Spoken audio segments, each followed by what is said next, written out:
Thank you. I have to tell you, I was very surprised when Carol called and said, would you introduce Shiner into the Hall of Fame?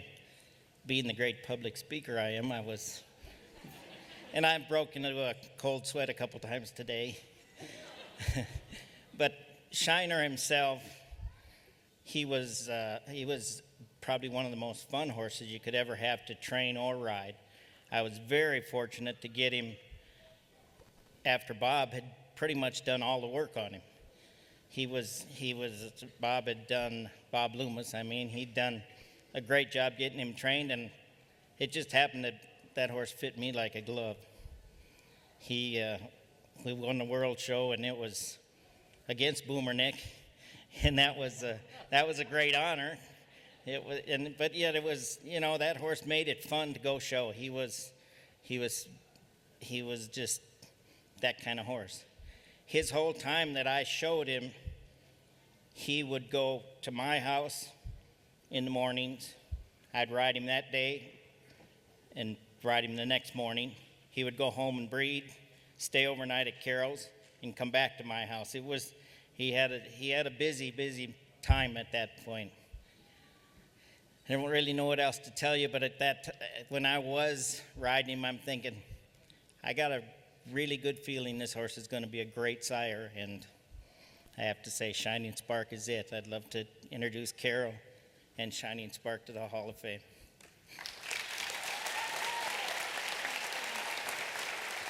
Will you stay and be in the picture?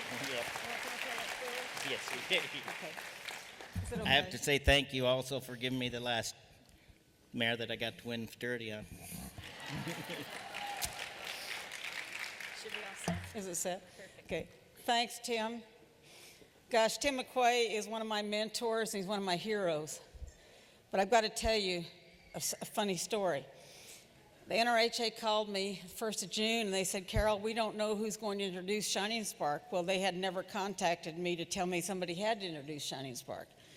So I called Tim, and I said, Tim, I called him. I didn't get him. I got his answer machine on his cell phone, so I hated to leave the message, but I decided I had to do this. And I said, Tim, would you please introduce Shining Spark for the Hall of Fame?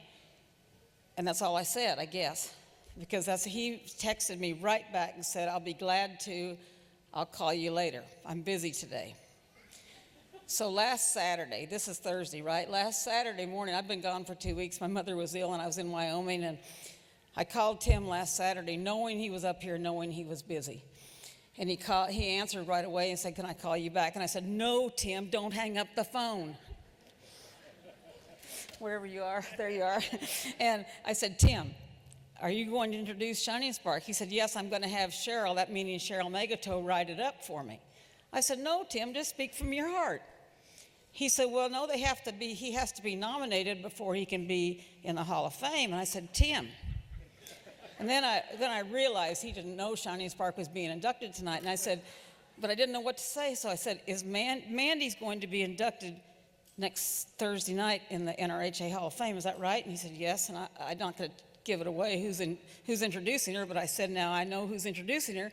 And I said, Shining Spark's being introduced the same night, and I want you to introduce him. Oh. And I didn't want him to tell me no, so I said, thank you, I know you'd accept, and I hung up.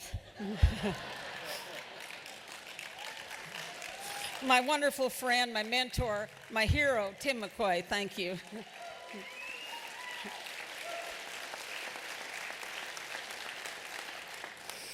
I want to start by congratulating all the other Hall of Fame inductees tonight.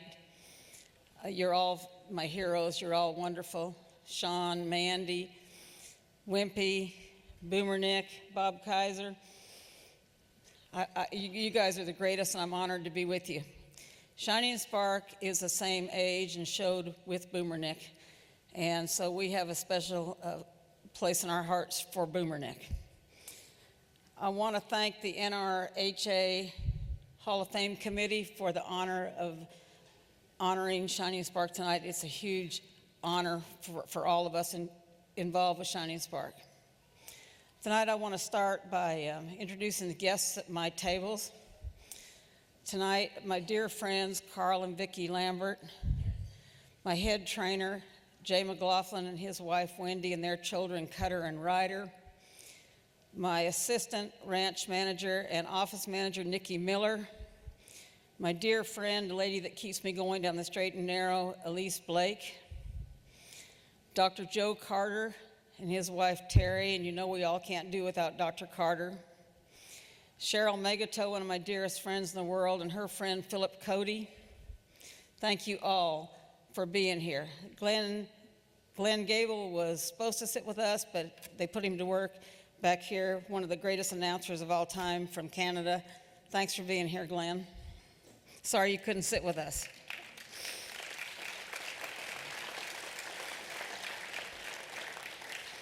You know, when Shining Spark was born in the spring of 1989, we all knew at my ranch he was a great horse. He was a great horse from the moments we had our hands on him, from the moment we watched him take his first breath and watched him grow up, and it's hard to believe that was 22 years ago.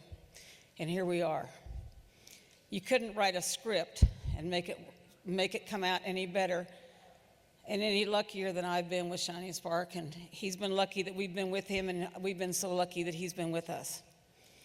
You know, in 1996, his mother was inducted into the NRHA Hall of Fame, and I have a little den where I sit when I'm home, and that den has a small mantle, and that trophy, it's one of the most beautiful trophies I have in my house, Diamond Sparkle's NRHA Hall of Fame trophy sits right up on the wall, right above where I sit, and I look at it daily, thinking, what a lucky. I said the AQHA when I was inducted in the Hall of Fame, I said, what a lucky bitch I am. But to have raised Shining Spark, you know, his sire, Genuine Doc's 34 years old and still stands in a stall right beside his sire. And to think that I raised Shining Spark, watched him take his first breath, watched his whole career, it's been incredible. When he was born, I was still raising all-around performance horses, and we didn't really know what direction to go. Brent Losky started Shining Spark and did a wonderful job with him, and we started him on cattle, and we really thought about having him be a cutter. But we didn't know, thought the cutters wouldn't take his bloodline seriously. We knew they'd take Genuine Doc seriously, but the Mr. Diamond Dude bottom side, we didn't think the cutters would take seriously. The Rein Cow Horse Association wasn't national yet, so that wasn't even a consideration, so we decided to do the reining. Then it was the decision of who to train him. We talked about Tim McQuay, but Hollywood Dunnett's first foals were 3-year-olds the same year Shining Spark was a 3-year-old. So we had dinner one night with Bob Loomis, and Bob said, I'd love to train him. And thank you, Bob. You did an outstanding job with Shining Spark. Shiner was 5th in the fraternity. He was reserved behind Boomer Nick at the Lazy E, which that event we don't have anymore. It's now like the NRBC, and Bob just did a fabulous job. But I had a mare named Walla Walla Wanda, and I did really well at the Lazy E. I won, I just did really well there, and everybody wanted to breed Wanda. And I said, gosh, I bought her to breed to Shining Spark, and they said, who's he? And nobody knew who he was, and I was really disappointed. Here we were at 5th at the fraternity reserve right there at the Lazy E, and nobody knew him. So I thought about it, and I decided, well, they didn't associate Bob Loomis with my horse, so I decided, I went to Bob, and I had tears in my eyes, and I said, Bob, you did a wonderful job with my horse. I can't thank you enough, but I got to make a change. I think I'm going to take him home and ride him myself because nobody knew who he was. So a couple days later, I went over to Tim's, and I know this is all in print, but I just want to tell it to you. And I said, I met with Tim and Colleen and asked them if they could help me with Shining Spark. And they quickly told me that Mandy was their #1 non-pro, which I certainly understood, but they would be glad to help me.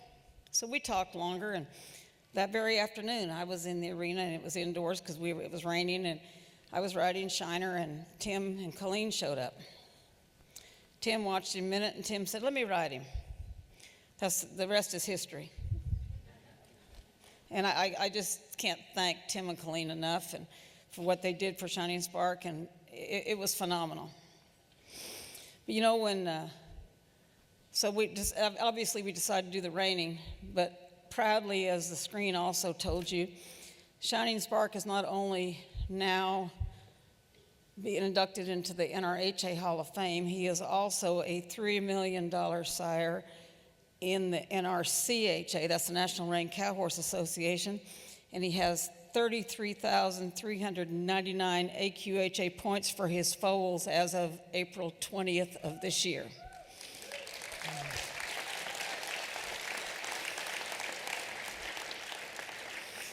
You know, in 22 years, Shiner he's given it all to us. My whole deal is team effort. And the Shining Spark team started in 1991. And Brent Losky, as I said earlier, started him and rode him his 2-year-old year. Then I want to thank Bob Loomis, Tim McQuay, Jeff Petska, Dwayne Latimer, Mike Berg, Robbie Boyce, Chris Dawson, and lastly, finally, and I hope lastly, Jay McLaughlin. All these people worked for me and just did an outstanding job with Shining Sparks Get. And I want to thank everybody else that ever threw a leg over a Shining Spark foal and showed them in the reining in the NRHA and earned $1 that helped towards this Hall of Fame induction. You all are great, and thank you for being on Shiner's team.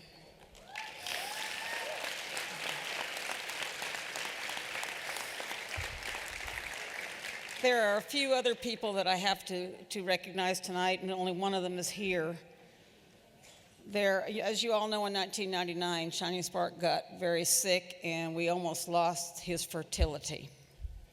I want to thank the following veterinarians for their efforts, their knowledge. They're just 24-hour around-the-clock help for us and for Shining Spark.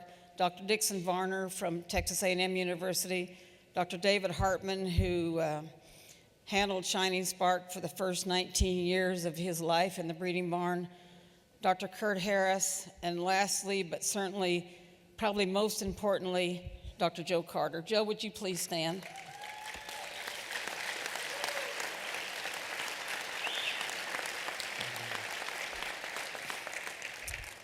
You know, we've tried to do a really, really good job of promoting Shining Spark. And Orrin Mixer, bless his heart, he's gone to his eternal home, but Orrin Mixer was one of my dearest friends.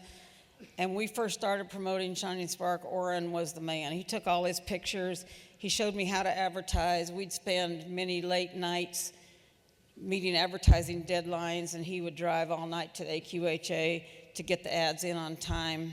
I mean, he was incredible, and he started out the program.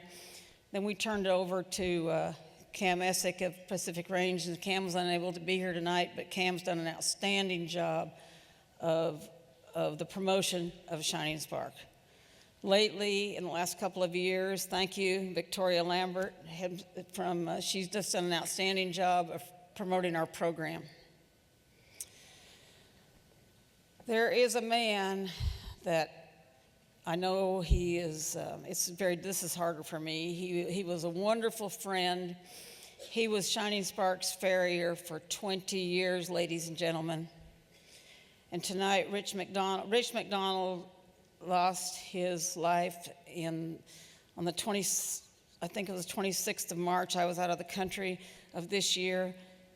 Rich McDonald loved Shining Spark, and Shining Spark loved Rich. He started shoeing him in his late 2-year-old year, and he shot him for 20 years. Unless he lost a shoe at a show, nobody ever else touched his feet.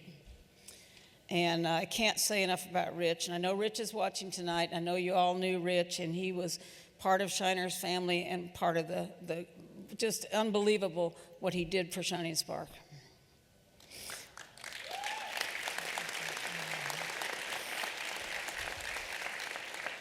In closing, I want to wish all the finalists in the Open Derby the very best of luck. I'm so proud that there are 3 sons of Shining Spark, 2 of which I raised, one I wish I was totally responsible for the dam.